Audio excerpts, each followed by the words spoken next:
Welcome everyone to another SETI Facebook Live. I'm Sarah Jennings, the executive producer for Frontier Development Lab. Frontier Development Lab is an applied artificial intelligence research accelerator, and we bring together the brightest minds from around the world in the domains of space science and machine learning, and we pair them together to work on challenges in the areas of heliophysics, astronaut health, lunar exploration, and earth science. This is our 5th year for FDL, and the program is hosted by the SETI Institute in partnership with NASA, and we are all joining here virtually. We have 8 teams this year that are going through our 8-week program and are currently on week 6, where our teams are continuing in their improvement phase. And today I have with me our Earth Intelligence Engine team. So I'm really excited to have you guys here today. And to kick us off, I would like each of you guys to introduce yourself. So I'm going to start with Natalia.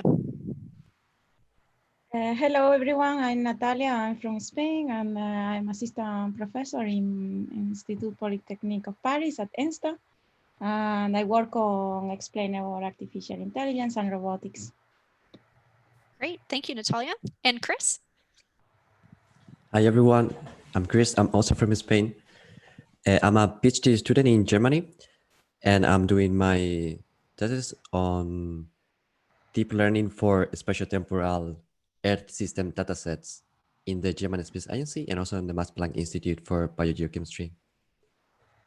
Thank you, great to have you. And Ocean? Hi everyone, I'm Ocean. I am currently in Cape Cod, Massachusetts. I go to school at the MIT Media Lab in Cambridge, Massachusetts, where I'm wrapping up a master's thesis working at the intersection of computer vision and fisheries strategy management. Great, thank you. And Farouk? Hi, my name is Farouk Chishti, and I'm from Canada. I'm a senior research scientist at the Spatial Informatics Group. And I basically work on disaster-related issues such as response and recovery, most focusing on floods and droughts in the South and Southeast Asian parts of the world. Great, thank you. And thank you for all of our viewers that are just joining us from Norway, the Netherlands, Cape Cod, Pakistan, Florida, Alaska, New Jersey. Thank you guys for joining us. So we're gonna go ahead and dive in. You guys have had an incredible journey, and you guys have started out with a really, really interesting challenge, and I've been really excited to see how you guys have progressed. So to kick us off, Ocean, would you like to go ahead and talk with us a little bit about what the challenge is and why it matters? Yeah, of course. Thank you so much for that intro, Sarah. So the Earth Intelligence Engine is currently trying to address this problem, this challenge that exists, where there is no single model, right today that offers holistic, intuitive, and physics-informed images of what a flood might look like in the future, specifically impacting coastal urban cities. So we are addressing this with the FDL Challenge Earth Intelligence Engine using a generative adversarial network where we combine a pre-flooding image with a storm surge prediction in order to generate post-flooding imagery. And we'll be able to show you a little bit of some of our really exciting results at the end of this chat. But why does it matter is a really great question. It's essentially, right, floods cost the US billions of dollars each year. And it's only going to progress in costing more money as infrastructure is impacted, as climate change continues to impact our world as we know it. So with increased flood risks due to climate change, we just need better tools in order to make better decisions. So if it's okay, I'd love to steal the stage for a moment and show you the model that we, so this is essentially our challenge, and I'm sharing it now. Hopefully you see this.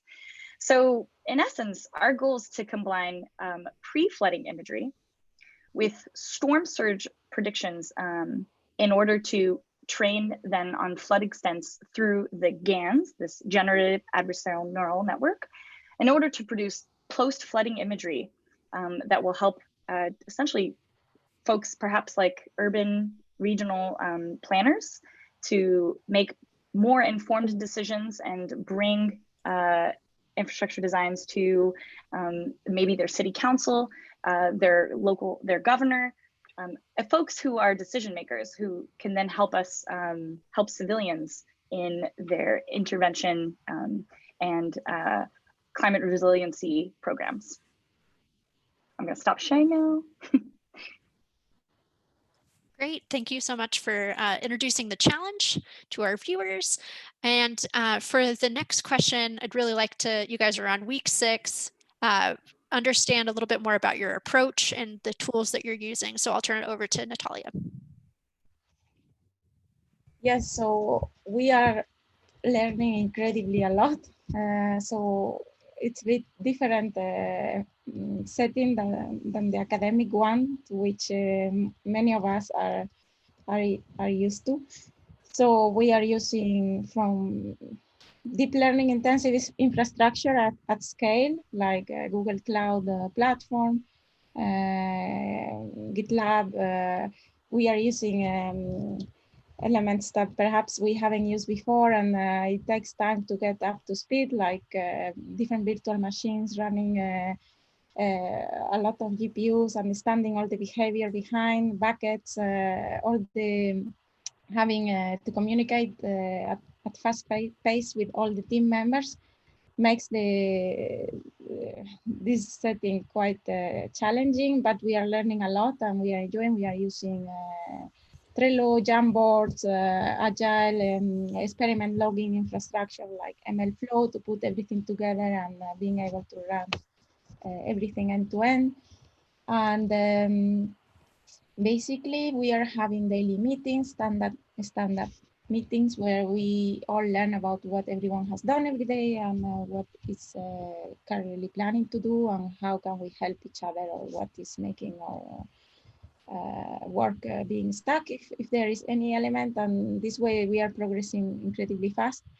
And I've learned that leadership is really an art here, and we are excellent leaders that are really guiding us through a lot of progress in such a short time. So I'm really enjoying, and this is being a really great experience. Great. Thank you, Natalia. And thanks for also giving us a glimpse of what it's like to take FDL is challenging in any environment, but to take it virtually, you guys have done an excellent job. So thank you. And next, I'd like to, you guys are again in week 6. So you guys are starting to identify different issues that you guys are going to tackle within the next few weeks. So Chris, can you kick us off with talking about some of the roadblocks that you guys are currently working around? So yeah, we've already encountered some roadblocks in the past, and then we kind of sorted through them in some elegant way. I would like to introduce you more to what happened so far. So we have this pre-flooding imagery. It's just any regular day how your city looks from space, and we want to generate how it will look after the disaster happened, right? And for that, we don't just try to predict how it will happen based on what happened in the past in other places. We need to integrate somehow the physical conditions for the area. And for that, we use mainly predictions from models that are based on simulations, not based on deep learning. So in that regard, we had to come up with some sort of clever way to integrate into our deep learning models outputs from simulations, and then be able to evaluate them. And in order to evaluate them, we want our imagery at the end to feel very photorealistic, so it is intuitive when humans look at it. But we also want the flood extent to be on the right position, right?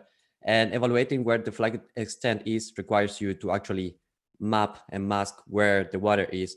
And for that, we actually found it like a challenge because we thought we had that data already. And we quite detailed. So we created this sort of hand leveling parties of floods. So we just joined together and tried to level some samples, and based on that, we train our own module to segment where the flood is. And thanks to that, we now have some quite very nice evaluation algorithms. So we can make sure the models we develop are actually working as we intend them. Great, thank you, Chris. And Ocean, do you have any additional things to add on any roadblocks that you guys encountered? Yeah, I would say our team has done a phenomenal job at operating in parallel tracks, because this is such a, this FDL research sprint has operated on such a short amount of time that we, in order to expedite both the ML modeling side, which Chris and Natalia have done a phenomenal job at spearheading, we, Bjorn, Brandon and I, and Farouk have spearheaded the data side. And I should say the roadblocks are very different. It's fascinating. While we almost kind of operate a little bit in our own spheres, I should say, but this is why the check-ins, as Natalia mentioned, are super important on a daily basis, where we understand where everyone is. But some roadblocks that we experienced on the data side was just data wrangling. Like huge shout out to Richard Strange, who has been just such a huge help. Whenever we needed Richard on the FDL side, he was always there to help us out in the back end, whether that was getting us set up into some of that Google Cloud platform infrastructure that Natalia mentioned, some of those buckets, and essentially getting all of our virtual machines up and running. And we've definitely learned a lot on how to get data ready for those pipelines, so then it's actually usable by Natalia and Chris, and that's been priceless. Great, thank you so much. And yeah, I think from FDL, we know that it's 80 to 90% of the project is getting the data prepped and ready to go. So you guys have been awesome at getting that prepared. Wanted to also shout out to our viewers that are joining us from Croatia, the UK, North Texas, Northern Ohio. Welcome. And we have a couple more questions for the teams, but if you're joining us from the audience, I would love if you share with us your questions, and we'll go into the audience Q&A here very shortly.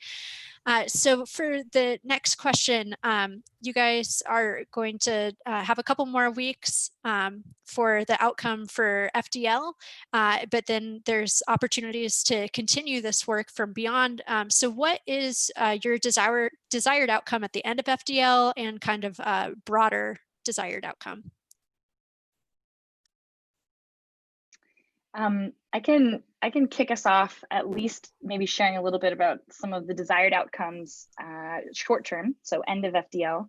And I can start us out with these short term desired outcomes, and I think either I can spearhead, and Chris, Farouk, Natalia might have more to say on some of these. I can at least give you, I'd love to share with you some of the existing results that we have. We're just gonna continue making them better, continuing to optimize. So this was the model we showed you earlier, and this is an example of some of what we're getting.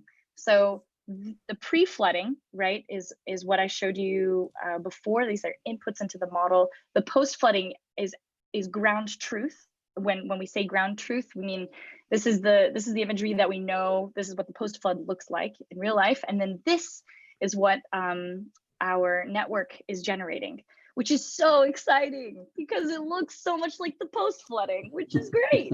So I am, if you can't tell, so incredibly proud of this team. I'm going to stop sharing now to swap us over. Some of the long-term desired outcomes, I think that we all share, that we've discussed earlier today in some of our check-ins, was ultimately we want this tool to be in the hands of people who, like perhaps Florence, the urban planner, who has a chance to present these photorealistic imagery to decision makers at her city council, and essentially proposing, listen, climate change is here and adaptation and mitigation is an option. Like it's an option because now we see the effect around certain cities and agricultural plains, right? This is a reality. And I think that long-term, Earth Intelligence Engine will continue absorbing different parts of the Earth. So we will eventually begin including, maybe not just coastal. Right now, we're just coastal and we're just in the East Coast of the US. So maybe perhaps beginning to absorb other disasters. And this is actually, I'd love to hear if Natalia and Chris, Farouk, if there's any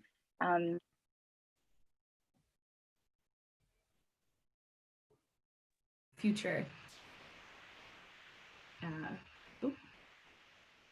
future Earth Intelligence Engines. Great, thank you, Ocean. Chris or Natalia or Farouk, any aspirations for this project?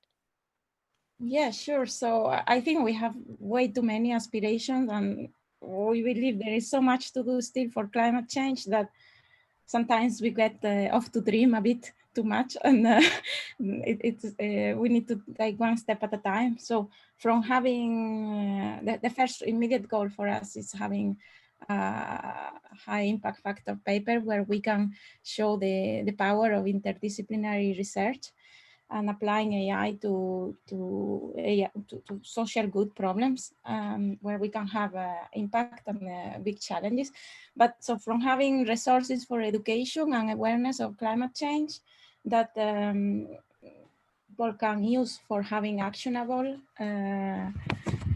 insightful and visible indications so that we can inform city planners and urban planners so that where to build a seawall or whether to build, if we should keep wetlands, that they help also in managing flood. So trying to invest more time in prevention rather than curing. Sometimes it's not obvious, but if we can make it visible, we will be able to have an actual impact, and it would be much cheaper to invest in this action. So we hope that we can open the eyes to people that still don't believe that climate change is an issue, because it's surprising how many people still ignore this, and by making it tangible, really. So we want to really visualize their houses, how they could get flooded, and how it's really feasible, and how we can actually prevent it if we organize city planning and having actual actions that we can show why they could help. So yeah, this is a bit a summary. Great, thank you, Natalia. And thank you, Ocean, also for showing the preliminary results and some of your visuals that you guys are getting. So I think that that's very exciting. Chris or Farouk, do either of you guys have any additions to add? Well, I will say that maybe our dream goal here is to be able to generate how Earth will look into the future with all of the changes that are coming to it due to our activities, right? And the goal will be like, how will Earth look on the year 2050 and the 2070 in the RCP 2.7 scenario, or depending, well, just go on the different emission scenarios and try to reimagine how Earth will look in the future. Of course, that's very much a very stretch goal, and maybe on the data we have so far, there's not enough signal to learn statistical models on it. So that's why we went for stream events, and stream events are a much easier way to get a lot of signal from the data, and it's also very impactful when they happen, and their chances of happening, like chances of getting hit by hurricane, are increasing with during this century. Maybe not for the same for tsunami or other, but for sure for hurricanes. Maybe droughts, wildfires, all of those will be like next to tackle. So far, we don't have the time for that. Great, thank you, Chris. And Farouk, this is the space that you work in. How do you feel about this project?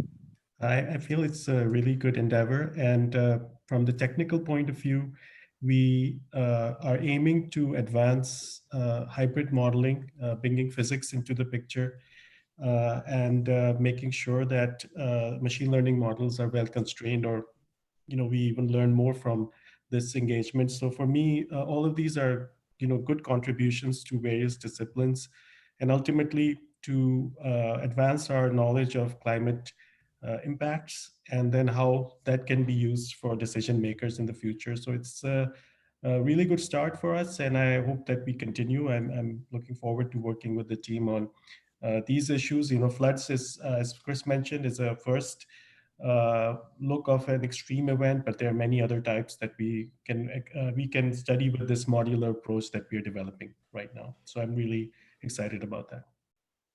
Great, thank you. And it looks like we have some audience questions that are starting to come in. So thank you for sharing those, and we'll dive into a couple of those. I did notice that Bill from the SETI Institute has joined us. Bill, do you have any initial questions or comments while you're here with us? Sure. Well, hi, everybody. First of all, it's great to see the progress that this team is making. And I think this is an amazing effort and a very important project because, I mean, as you're seeing through the work you're doing, and as we know from the experience in working with the public in general, there's nothing more powerful than visual imagery to create impact and to create understanding. And one of the advantages of leveraging space resources and assets to understand what's happening on Earth in terms of climate and extreme weather and disasters, et cetera. I mean, imagery is so powerful at conveying what's going on, but the idea of being able to project future images to essentially create reliable images of future scenarios is, I think, going to be an extremely powerful tool. And I've seen some of the questions come up, for example, like might city planners and others have access to this kind of data? I mean, this is obviously early days for what I think is going to be an extremely powerful tool for planners, for first responders, for understanding climate change and its impact. So very, very excited about this project. Wonderful to see the progress that's being made, and great to have you all sharing your work with our Facebook community and our audience. So thank you so much for doing that and for the work you're doing. Great progress. Great, thank you so much, Bill. And we have a question, I believe, from Richard about do you make use of edge computing technology? So I know that you guys that's not currently what you're working on, but do you guys see any applications for deploying your algorithms or using edge computing in the future? Perhaps, yeah, as you mentioned, Sarah, we're not using that now, but maybe perhaps Chris or Natalia could speak to that as a potential opportunity going forward, as especially from the academic research side, if they see that as something of interest.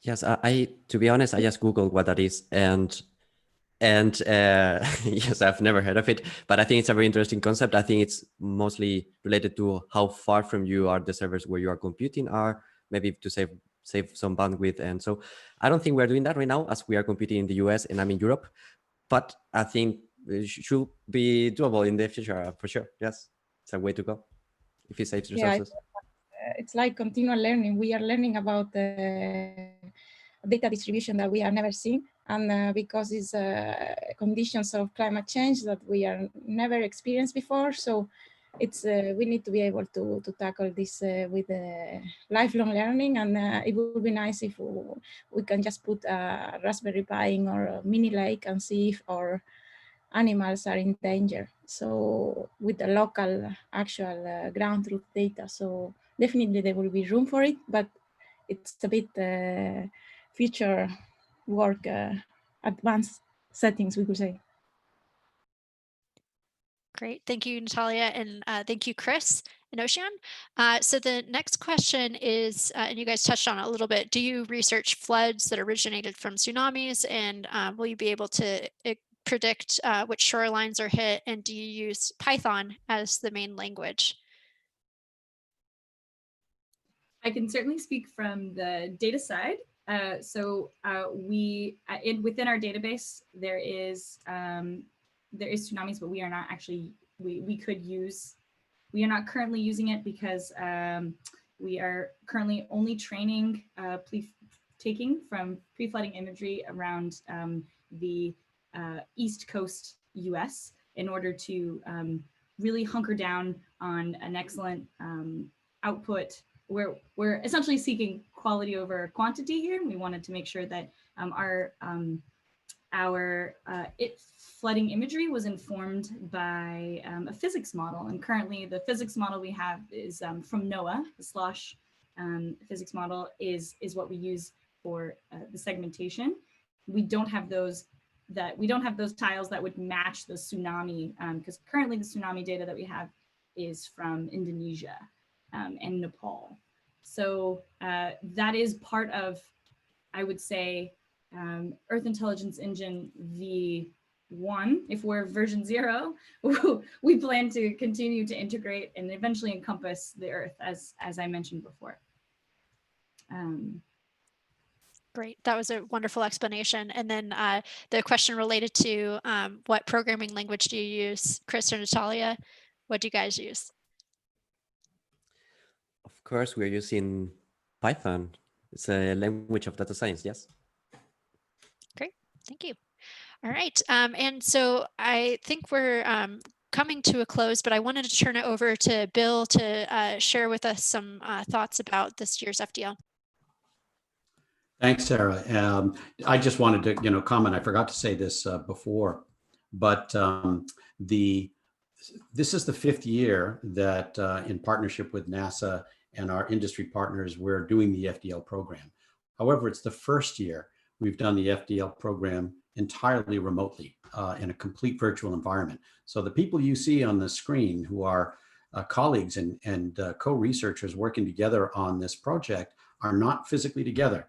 Normally in the FDL program, everybody gathers at the SETI Institute in Mountain View, and the teams spend time together, hours on hours, and they're not able to do that. None of the teams were able to do that this year. And we have participants from all over the world. And so that has raised, of course, some really tough additional challenges on what are already very challenging research and scientific questions.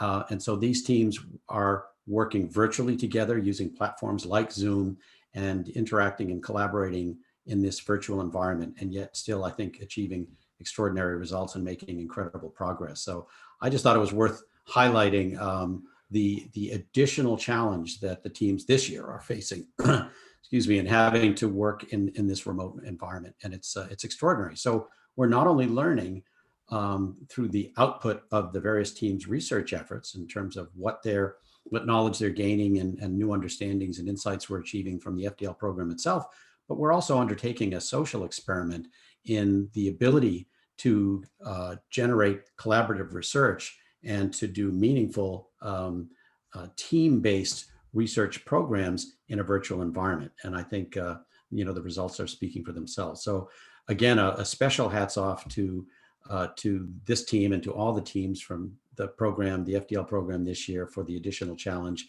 and to people like Sarah who are championing this effort day in and day out, keeping the program on track and keeping all the teams able to be focused through the different platforms and Zoom rooms that have been provided for them. So a great team effort all around, and hopefully next year we might be back into a real world FDL challenge, but we've learned so much through this virtual environment.